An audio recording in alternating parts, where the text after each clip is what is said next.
जगाचा पोशिंदा ज्याच्या एका इशाऱ्यावर ब्रह्मांड चालते, तो एका लहानशा कडक आणि चवीला तुरट असलेल्या सुपारीत का बरं सामावून जातो? का आपण सोन्याची मूर्ती बाजूला ठेवून त्या एका सुपारी समोर हात जोडतो?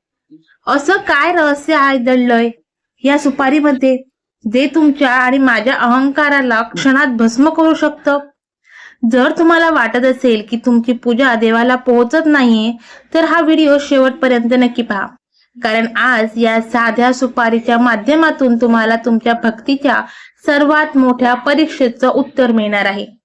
आज उलगडणार आहेत अशी 21 गुपितं जी ऐकल्यानंतर तुमची सुपारीकडे पाहण्याची दृष्टी कायमची बदलून जाईल. हा व्हिडिओ फक्त माहिती नाही, तर तुमच्या आत्म्याला पडलेल्या प्रश्नाचं उत्तर आहे. शेवटपर्यंत सोबत राहा, कारण शेवटचा मुद्दा तुमची डोळे उघडल्याशिवाय राहणार नाही. 1. सुपारी. गणेशाचं प्रतीक सुपारी ही आकाराने लहान असली तरी ती अत्यंत गुणकारी आणि शुभ मानली जाते. अध्यात्मशास्त्रानुसार सुपारी ही ब्रह्मांडाचे प्रतीक मानली जाते. पूजेच्या वेळी जेव्हा आपण म्हणतो की गणपतीचे आवाहन करतो, तेव्हा त्या सुपारीमध्ये गणेशाची शक्ती सामावलेली असते असे मानले जाते. सुपारीचा कडकपणा हा आपल्या जीवनातील दृढ निश्चय आणि स्थिरता दर्शवतो. 2. निसर्गाप्रती कृतज्ञता. सुपारी हे एक नैसर्गिक फळ आहे, जे प्रक्रिया न करता थेट निसर्गातून मिळते. प्राचीन काळी जेव्हा मूर्ती उपलब्ध नसत, तेव्हा निसर्गातील अशा शुद्ध वस्तूंचा वापर करून ईश्वराची पूजा केली जाईल.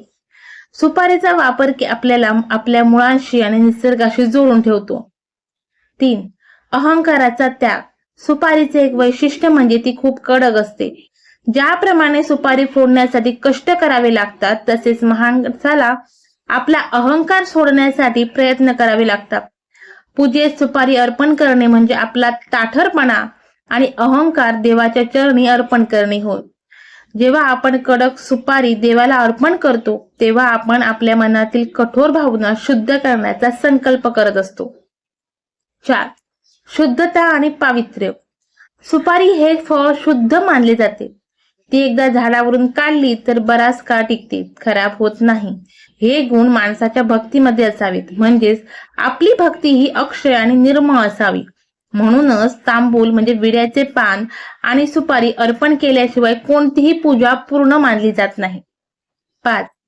वैज्ञानिक आणि आरोग्यदायी दृष्टिकोन.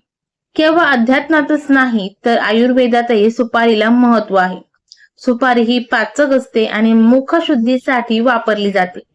देवाचा नैवेद्य ग्रहण केल्यानंतर पचन सुलभ व्हावे या उद्देशानेही नैवेद्यासोबत सुपारी विडा ठेवण्याची परंपरा पडली आहे.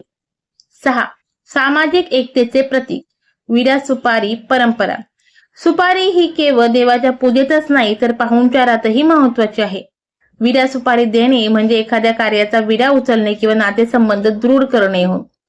पूजेमध्ये जेव्हा आपण सुपारी वापरतो, तेव्हा आपण देवाशी एक नाते जोडतो आणि समाजातील दुःख सुख-दुःख एकत्र राहण्याचा संकल्प करतो. 7. कर्माचे फळ आणि शुद्धता. पूजेतील सुपारी ही फळ म्हणून ओळखली जाते. ज्याप्रमाणे सुपारी कडक असते, त्याचप्रमाणे मानवी कर्माची फळे ही कधी कधी कठीण असतात. देवाला सुपारी अर्पण करणे म्हणजे आपले सर्व कर्म आणि त्याचे फळ ईश्वराला समर्पित करणे होय. यामुळे मनुष्याला मानसिक शांती मिळते. 8. दिशांचे रक्षण. दिक्पाल पूजन. मोठ्या विधीमध्ये किंवा कलश स्थापनेत 4 किंवा 8 सुपाऱ्या मांडल्या जातात. या सुपाऱ्या दिक्पाल म्हणजेच 8 दिशांचे रक्षण करणारे देव म्हणून पूजल्या जातात. सुपारी ही स्थिर असते, म्हणून घराच्या किंवा वास्तूच्या संरक्षणासाठी तिला दिशांचे प्रतीक म्हणून पूजन केले जाते. 9. पंचमहाभूतांचे संबंध. सुपारी ही पृथ्वी तत्वाशी संबंधित आहे. मानवी शरीर हे पंचमहाभूतांनी बनलेले आहे. पूजेमध्ये सुपारीचा वापर करून आपण सृष्टीची पृथ्वी तत्वाचा सन्मान करतो. सुपारी ही जमिनी दुरुस्ती आणि वर्षानुवर्षे टिकते, जे निसर्गाचे सातत्याचे प्रतीक आहे. 10. वैराग्य आणि साधेपणा. सुपारीला स्वतःचा असा कोणताही उग्रवास किंवा चव नसते. जोपर्यंत ती संस्कारित केली जात नाही, हे वैराग्याचे लक्षण आहे. भक्ताने देवाच्या समोर जाताना सर्व वासना मोह सोडून साध्या निष्पाप मनाने यावे, हा संदेश सुपारीच्या माध्यमातून दिला जातो. 11. ऋषी मुनींचे आसन. काही पौराणिक कथांनुसार सुपारीला ऋषींचे आसन किंवा ऋषींचे प्रतीक मानले जाते. जेव्हा प्रत्यक्ष किंवा ऋषी उपस्थित नसतात तेव्हा सुपारीची स्थापना करून त्यांना मंत्राद्वारे आवाहन केले जाते आणि बुद्धीचे प्रतीक म्हणून सुपारीला पूजेत अग्रस्थानी असते. 12. ध्येयाची एकाग्रता. सुपारी ही आकाराने लहान पण वजनाने जड आणि भरीव असते. हे एकाग्रतेचे प्रतीक आहे. पूजेच्या वेळी आपले मन इकडे तिकडे न भटकता सुपारीसारखे एका जागी स्थिर आणि ईश्वराच्या नामात दंग असावे हा संदेश यातून मिळतो. म्हणूनच ध्यान करताना किंवा अनुष्ठान करताना समोर सुपारी ठेवून त्यावर लक्ष केंद्रित करण्याची प्रथा आहे. 13. बीजशक्तीचे प्रतीक. सुपारी हे एक बीज आहे. अध्यात्मशास्त्रानुसार एका लहान सुपारीमध्ये पूर्ण झाड होण्याची शक्ती सुप्त अवस्थेत असते.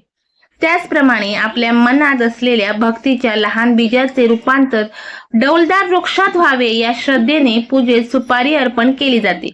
हे वाढीचे आणि प्रगतीचे प्रतीक आहे. 14. संकल्पाची सिद्धी. कोणतेही धार्मिक कार्य करताना संकल्प सोडला जातो. त्यावेळी हातामध्ये अक्षता, पाणी आणि सुपारी धरली जाते. सुपारी ही कडक आणि अढळ असल्याने केलेला संकल्प पूर्णत्वास नेण्यासाठी लागणारी इच्छाशक्ती ती दर्शवते. सुपारी हातावर घेऊन संकल्प करणे म्हणजे कार्याची जबाबदारी स्वीकारणे होय. 15. ग्रहांची शांतता. ज्योतिषशास्त्रानुसार सुपारीचा संबंध मंगळ आणि बुध ग्रहाशी जोडला जातो. पूजेत सुपारीचा वापर केल्याने घरातील वास्तुदोष किंवा ग्रहांची पीडा कमी होते अशी मान्यता. विशिष्ट मंत्रांनी अभिमंत्रित केलेली सुपारी घरातील नकारात्मकता ऊर्जा दूर ठेवण्यास मदत करते. 16. कुबेराचे प्रतीक आणि समृद्धी. काही विधीमध्ये सुपारीला कुबेराचे म्हणजे धनाचा देव रूप मानून तिचे पूजन केले जाते.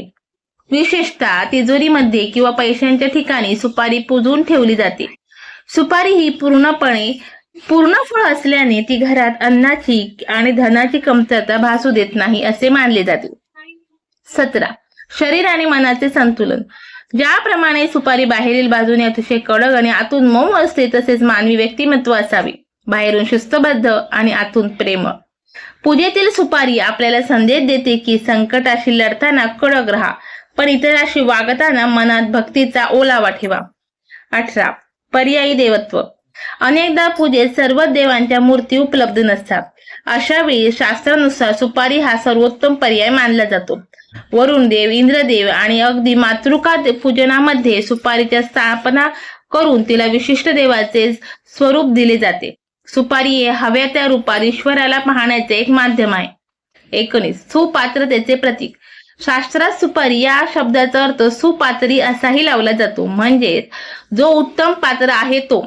पूजेत सुपारी अर्पण करणे म्हणजे स्वतःला देवाच्या चरणी सुपात्र बनवण्यासाठी प्रयत्न करणे. जशी सुपारी कडक असूनही देवाच्या पूजेत मानाचे स्थान मिळवते तसे आपणही आपले दोष दूर करून ईश्वराच्या जवळ जावे हा त्यामागचा भाव असतो. 20. वेळेचे आणि युगाचे चक्र. सुपारीचा गोल आकार काळचक्र किंवा युगचक्राचे दर्शन घडवतो. ही कधीही संपत नाही असे मानले जाते. म्हणून तिला अविनाशी तत्वाचे प्रतीक मानतात. पूजेत तिची स्थापना करणे म्हणजे आपण वेळेचा आदर करत आहोत आणि ईश्वराच्या शाश्वत सत्याला शरण जात आहोत असे दर्शवते. 21. गुरु शिष्य परंपरेचे दर्शन. जुन्या काळी दक्षिणेमध्ये किंवा गुरुकडे विद्या घेताना विरा सुपारी देऊन शिष्याचा स्वीकार केला जात असे. पूजेत सुपारी वापरणे आपण ईश्वराला आपला गुरु मानून त्यांच्याकडून ज्ञानाची अपेक्षा करत आहोत हे शरणागतीचे आणि नम्रतेचे सर्वात मोठे लक्षण आहे. तर मित्रांनो, आज आपण पाहिले की पूजेत वापरली जाणारी एक छोटीशी सुपारी केवळ विधीचा भाग नाही तर ती आपल्या संस्कृतीची, भक्तीची आणि अहंकाराच्या त्यागाचा एक मोठा संदेश देते. आपल्या परंपरेतील प्रत्येक गोष्टी मागे असाच काहीतरी सखोल अर्थ दडलेला असतो. मला खात्री आहे की आजच्या या 21 वैशिष्ट्यपूर्ण मुद्द्यांनंतर तुमची सुपारीकडे पाहण्याची आणि पूजेची दृष्टी नक्कीच बदलली असेल. यापैकी कोणता मुद्दा तुम्हाला जास्त भावला किंवा नवीन वाटला कमेंटमध्ये नक्की सांगा. जर तुम्हाला हा व्हिडिओ माहितीपूर्ण वाटला असेल तर याला लाईक करा आणि आपल्या मित्र परिवारासोबत शेअर करायला मात्र विसरू नका. अशाच आध्यात्मिक आणि शास्त्रीय माहितीसाठी आपल्या चॅनलला आजच सबस्क्राईब करा आणि हो, शेजारील बेल आयकॉन दाबा. भेटूया पुढच्या व्हिडिओमध्ये अशाच एका नवीन विषयासोबत. तोपर्यंत प्रसन्न रहा आणि आनंदाने ईश्वराची भक्ती करत राहा. धन्यवाद. शुभम भवतु.